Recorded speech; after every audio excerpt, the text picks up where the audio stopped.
So, any guys, this car look familiar? Probably don't even remember, but that was a car from, let me talk louder. I did a video the other day, a little parody, kind of joking with Timmy, but being serious in this one. Make sure I hit that subscribe button before y'all get into the video. But that was a car I looked at with the P0128. Basically the engine wasn't at regulating temperature. So customer came back, and on this one, I'm gonna be showing the do-it-yourselfers how to replace the thermostat. It's real simple. I gotta run to the parts store and grab the thermostat, but it is hot in Philly. Get temperatures up to almost 100 degrees, and it's humid today. It's 85, between 85 and 90. It's very humid. As you can see, I'm like exhausted. So I'm gonna let the engine cool down, and by the time I get back from the parts store, it should be ready to go. And I can just pop it out, put the thermostat in, and since I'm exposing the cooling system, especially at the thermostat, most likely air definitely going to enter the system. So I will be back in a minute out, and that's that. So I'll be right back.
Alright y'all, got the thermostat in, no leaks, everything worked out good. I used the old gasket. Those that don't know, this particular model, all of the thermostats I've ever done in this for years, they always had a problem with giving me the correct gasket. They will always give me this bullshit ass gasket. Make sure you ask for the rubber gasket, or try to get a thermostat that comes with the rubber gasket. Luckily the rubber gasket was good. If I had a problem, you can always get away with Permatex, Ultra Black. Ultra Gray is good too. So, like I said, no leaks, bled the cooling system out.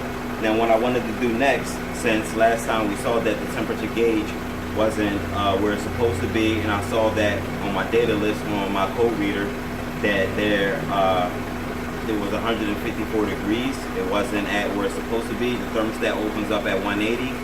And like I said, the cooling fans probably on most cars like this kick on around 220, 217, 219. Who fucking knows? I don't know.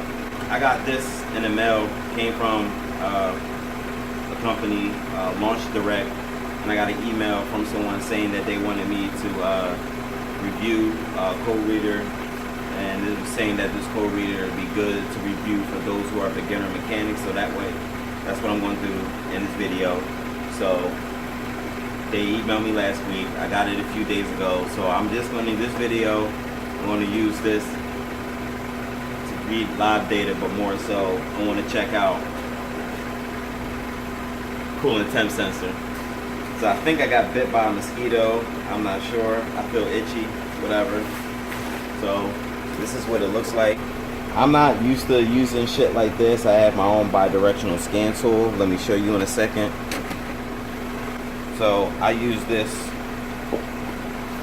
Max Me bi-directional scan tool. Gets me by on a lot of jobs. What else do I use? I use this other code reader right here, the C reader, the CRP 123. They have the 129. The 129 is better because it gets rid of service lights and shit. Maintenance lights and shit. That's what I meant to say, like oil life and all of that. But I get away with a lot with this. I think I keep getting bit up, but I use this a lot on a lot of cars. I get away with it. It works good. As long as I can read live data, I'm cool. But for the most part, seems like I'm a launch guy. I got launch products. And then can I spray some cutter real quick? God damn it.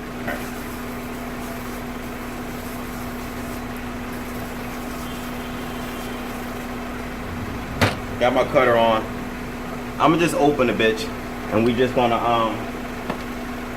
we're gonna plug it up. We're gonna see how good this shit is. And I'm gonna let y'all know how much this shit is. Y'all gonna be like surprised too. So this is for a lot of do-it-yourselfers, people who are not like mechanics and shit. If you are a mechanic, please do not leave on my channel, oh, this is corny, this is whack. It ain't for you, alright? So I'm rigging this up to get it out like.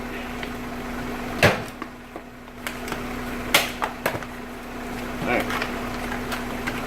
Guess this is my USB cable. Probably for updates. I think it's when I update my other C reader, the red one, is free updates. That's a good thing about that. I think I'm current on. Actually, I have 2016. I need to get all 2017 models and shit. So I'll probably update that sometime this week.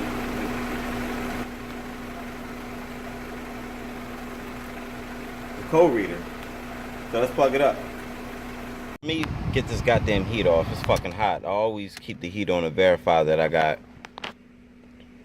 That's just the process of fucking when you fucking bleeding out a cooling system. For the most part, you want to make sure you got heat. You ain't got no heat, you got air in the system.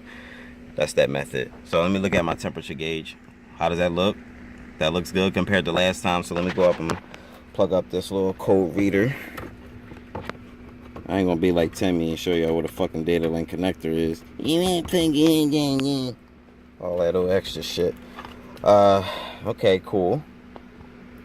Can you see? Can you see? Alright, so DTC lookup, tool setup, help, whatever. I guess gonna hit the green for enter to diagnose. And it's gone through its protocols and shit. And a bunch will fail before they find one. That's how launch works. This with the system. Shows that it's 2 DTCs, readiness complete 7. This is cool. Let you know this is just similar to my other C reader. Let you know up front before you get into everything. How many monitors you got ready. So in a stated PA, if one not completed, I still can run a state inspection right now. So that's perfect. So let's go to enter. And I'm going to read codes. And it's generic code for coolant below regulating temperature like we talked about last time. So let's go up. 420. That's another code. She actually needs a cat. This code always come back, always come back. We're not going to talk about that. I could pull it up in the data, but like I said, we're not going to talk about this. So for the most part, it's 2 codes. So let's go back. And I'm going to go to, this is hot. Let me check out the monitors. This is cheap too. So I got some monitors up. So benchfire monitor, cool. Fuel system, component, catalyst. I'll go down some more. Go down. So what's incomplete? The evap system, which is always on every fucking car, will always be the last one to set. So for the most part, in the state of PA, I can go ahead and run a state inspection. Now I don't do state inspection no more because I let my license expire, my state emissions, and at this point I kind of don't give a fuck about renewing it because I don't like doing inspections. I like doing engines and transmission fucking jobs and jobs that actually fucking pay. I'm gonna go back. Let me check out the data stream. Okay, this is just like my other C reader. This is real good. Look at my O2, bank 1, sensor 2. And that is the one with the 420 code. And you can see how that switches from low to high. We all know what that means. No need to talk about that. Let's go down. Now mind you, this is an older car, so it don't really show a lot of sensor inputs and shit. If I hook it up to my car, I got a 2011 Chevy Camaro. If I hook that up, I have so many sensor inputs. That would have been a good one to show, but for the most part, I was only concerned about the coolant, the temperature on data. I wanted to see what it was. And 91 degrees, like I said, 90 degrees Celsius is 100 degrees, 194 degrees Fahrenheit. Sorry, I'm hot and sweating over here. And that's good. And I did hear the cooling fans kicked on. So before I let a car go, when I'm dealing with, cooling issues, I always make sure the cooling fans kick on. Gauge didn't move. I didn't have any leaks, and for the most part, leak is done. Leak is hot. Leak is sweaty. This code reader do not read ABS codes, airbag lights. If you want something that reads that, my code reader CRP 123 does that shit. Airbag lights, ABS lights, and shit like that.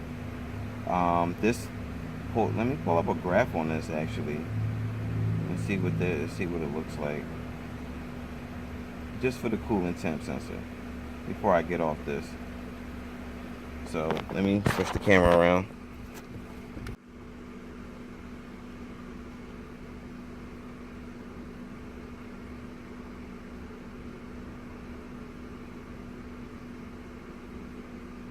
And then you go back.